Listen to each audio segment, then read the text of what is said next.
اللهم صل وسلم وبارك على سيدنا محمد وعلى آله وصحبه أجمعين. يا مساء الورد ومساء الفل ومساء الياسمين على أحلى متابعين مطبخ الرضا. بحبكم في الله. إن شاء الله النهاردة مع بعض هنعمل الدونتس بدون زبدة، بدون ما نقليه في الزيت، بدون بيض. يعني سهل وبسيط وفي متناول الجميع، وتعمليه لولادك وتفرحيهم بيه. حتى التزيين بتاعه هنعمله بصوص شوكولات بسيط جدا. تقدري تعمليه برضو في البيت في الخلاط على طول. يعني انا جايبه لكم وصفه اقتصاديه من كله. بس طبعا يا حبايب قلبي، قبل ما ندخل الفيديو نسمي الله ونصلي على الرسول ونحط لايكات كتير كتير كتير، لان الفيديو ده بجد جميل وخفيف على قلبي جدا. وبتمنى ان هو طبعا اللايكات ترفع من الفيديو. طبعا يا حبايب قلبي، اول حاجه من المكونات بتاعتنا احنا معانا كوبايه لبن، كوبايه ميه، نص كوبايه سكر، 5 معالق زيت، ومعلقه خل، وطبعا كيسين من الفانيليا، وكيلو من الدقيق. نقول المقادير تاني: كوبايه لبن، كوبايه ميه، 5 معالق زيت، معلقه خل، كيسين من الفانيليا، طبعا زي ما انتم شايفين كده نص كوبايه سكر، ومعايا كيلو من الدقيق. اول حاجه طبعا ومعلقتين من الخميره، وده اساسي طبعا. هنبدأ كده نسمي الله، نجيب البولة بتاعتنا، نحط فيها كوباية لبن، ونحط فيها كوباية مية، ونحط فيها كده معلقتين من الخميرة. طبعا ده باكت كده فيه معلقة ونص، وازود عليه نص معلقة كمان. ويا حبايب قلبي هنبدأ نحط طبعا نص كوباية السكر، علشان طبعا نخلي الخميرة كده نختبرها ونخليها تتفاعل. السكر ده بس مش اكتر، انه يطعم الدونتس، وفي نفس الوقت عشان الخميرة بتاعتنا تتفاعل. طبعا هبدأ نزلت بالزيت كمان، دول 5 معالق من الزيت، ومعايا طبعا كده معلقة كده من الخل.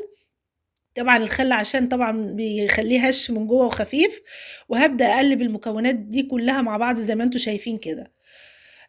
طبعا لو انت مش عايزه تحطي لبن خالص، مش هتحطي لبن وهتعمليه بالميه بس. طبعا احنا بنقول نزود القيمه الغذائيه. بس طبعا احنا في الشتاء، يعني اللبن المفروض انه دافي، الميه بتاعتنا تكون دافيه. الخليط بتاعنا زي ما انتم شايفين كده يا حبايبي، اللي هو الدقيق، لازم طبعا اكون نخلاه مره واتنين كده. وببدا احط عليه يعني بين صوابعي كده ملح، عشان طبعا ايه، نظبط الطعم. وطبعا سنة في الاول وفي الاخر. نزلت بقى بالمكونات بتاعتنا كده، وهبدأ اقلب بقى كده زي ما انتم شايفين. لا حطيت بيض ولا حطيت زبدة، حاجة اقتصادية. احنا عارفين ان دلوقتي الجو غالي جدا، بنبقى نفسنا نعمل معجنات وحاجات كتير قوي، بس طبعا بنقدر يعني عشان المصاريف والتكلفة بنبعد عنها. طبعا الدونتس دوت يعني اقل القليل تفرحي بيه ولادك، لو في مثلا ناجحين في نجاح في عيد ميلاد كده، وعايزه تزودي مثلا تورتيه كده صغيره مع دونتس وتمشي الموضوع. عملتيه في يوم كده وانتوا قاعدين، حبيتي تعملي حاجه حلوه للاولاد، مش هياخد معاكي اي وقت خالص. طبعا انا حطيت كوبايه ميه، وكوبايه الميه التانية ركناها جنبي، بكمل العجن بيها. ببدأ اعجن بيها زي ما انتوا شايفين. اهم حاجه يا جماعه ان انت تخدمي العجينه بتاعتك كويس. يعني ايه تخدميها؟ يعني تعجنيها كويس. كل ما تعجني العجينه بتاعتك كويس، بيبقى فيها عرق كده، وتاخدي منها احلى عجينه. زي ما انتوا شايفين العجينه بتاعتنا بسم الله ما شاء الله كانت زي الفل. ملمسها ناعم جدا، لا هي اللي طريه قوي ولا هي ناشفه، يعني العجينه الوسط. زي ما انتوا شايفين حاجه كده والله تحفه. طبعا لو انت ما عندكيش لبن وعايزه تحطي مثلا، يعني تحطي لبن بودره، مفيش مشكله. انا طبعا من عشاق اللبن البودره في المعجنات، بحب ريحته جدا، وبيدي طعم فعلا للمعجنات حكايه. بس طبعا انا عامله الوصفه دي وصفه اقتصاديه، بحاجات يعني في متناول الجميع، وحاجات موجوده في البيت. بسم الله ما شاء الله. طبعا اهم حاجه ما تستخسريش صحتك في العجينه كده، واديها بس. بسم الله ما شاء الله كانت زي الفل. همسح ايدي بس بمسحه زيت بسيطه زي ما انتم شايفين، وهبدأ بقى ان انا اسيب العجينة بتاعتنا لما تختمر. يبقى كده وصفتنا سهلة وبسيطة. طبعا عندك استريتش راب مفيش مشكلة، غطي بيه. ما عندكيش، هاتي برضو، خلينا في البساطة. هاتي كيس كده مشمع وحطيه وغطي بيه، بس اهم حاجة تمسحي العجينة بزيت عشان ما تلزقش في الكيس بتاعك. وفوطة بقى وغطي العجينة وسيبيها لما تختمر. طبعا هنا كانت تختمر اكتر من كده، بس انا كنت بصراحة مستعجلة يا جماعة، فكنت عايزة اخرج على طول، فقلت كفاية عليها كده. هنبدأ بقى كده ان احنا نهبط العجينة بتاعتنا زي ما انتم شايفين، علشان نبدأ نقطعها. وهنقطعها برضو بطريقتين.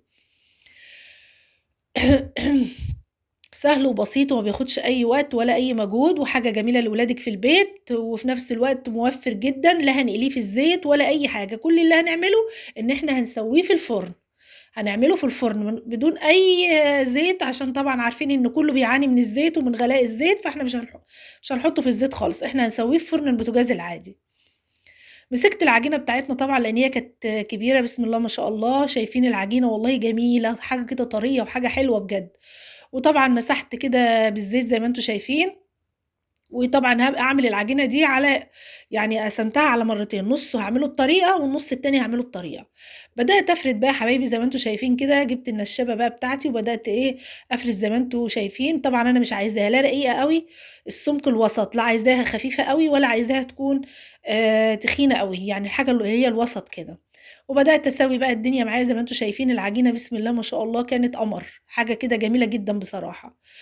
شوفي بقى الحجم اللي انت عايزاه الدونتس بتاعك بيه، عايزاه حجم مثلا يكون كبير، عايزاه حجم يكون ميني دونتس، يعني الحاجه الصغيره دي زي ما انت عايزه. انا لقيت عندي بقى الكوبايه دي كده، فحسيت ان هي مناسبه جدا، فقلت هقطع بيها زي ما انتم شايفين كده.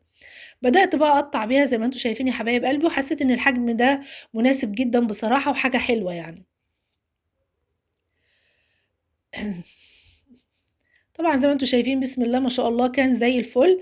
طيب الجزء بقى اللي في النُص اللي أنتِ عايزة يعني تدوّري بيه الدونتس من النُص، عندِك بقى ممكن لو عندِك غطا زي اللي عندي ده، ده كان غطا عادي خالص بس بلّيته كده بالزيت، الغطا ده بتاع قُمع الحلواني. يعني لو أنتِ موجودة الإقماع بتاعة بتاع القُمع اللي هو بتعملي بيه التورت والحاجات ديّة، هو ده كان الغطا ده اللي أنا كنت باخرّم بيه الدونتس كده زي ما أنتم شايفين. طيب لو عندِك الإقماع الصغيّرة دي ممكن تبلّي برضه القُمع كده، أنا طبعًا القُمع بتاعي لقيته صغيّر جدًا، فحسّيت إن هو مش هيبقى حلو في الدونتس، فعشان كده قُلت لأ هاخد اللي هو القُمع اللي بيبقى كبير بتاع التزيين. وبدأت أعمل بيه زي ما أنتم شايفين يا حبايبي كده، بسم الله ما شاء الله زي الفل. دهنت بس الصاج زي ما أنتم شايفين حاجة بسيطة بس من الزيت كده، وهابدأ إن أنا أحط الدونتس كده مكانه وأخرّمه هو مكانه.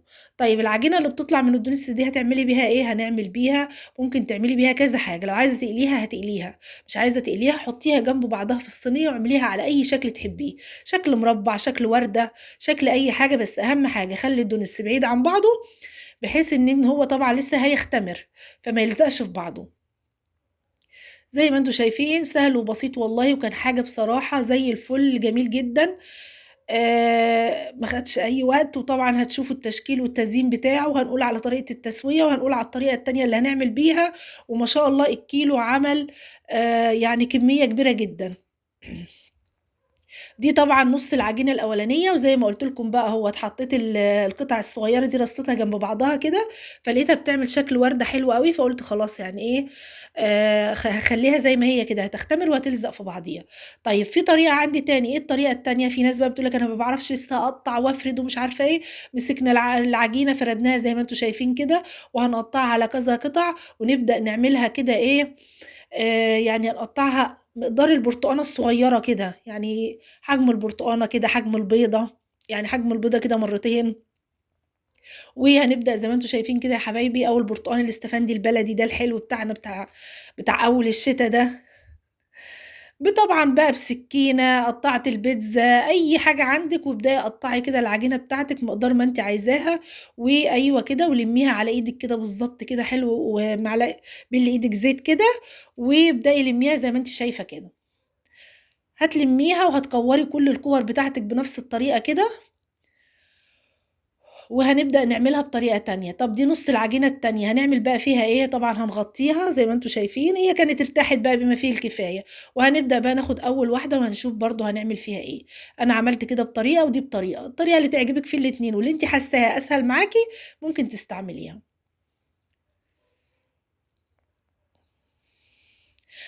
دونتس موفّر، موفّر للزيت، موفّر حتى الحاجات اللي إحنا يعني مستعملينها فيه، اللي هي مثلًا مقاديره، لأ مقاديره سهلة وبسيطة.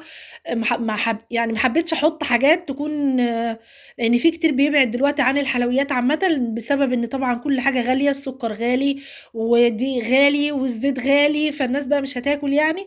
بنبدأ دايمًا نعمل الحاجة اللي هي بتكون أخَف وأسهل في متناول الجميع يعني.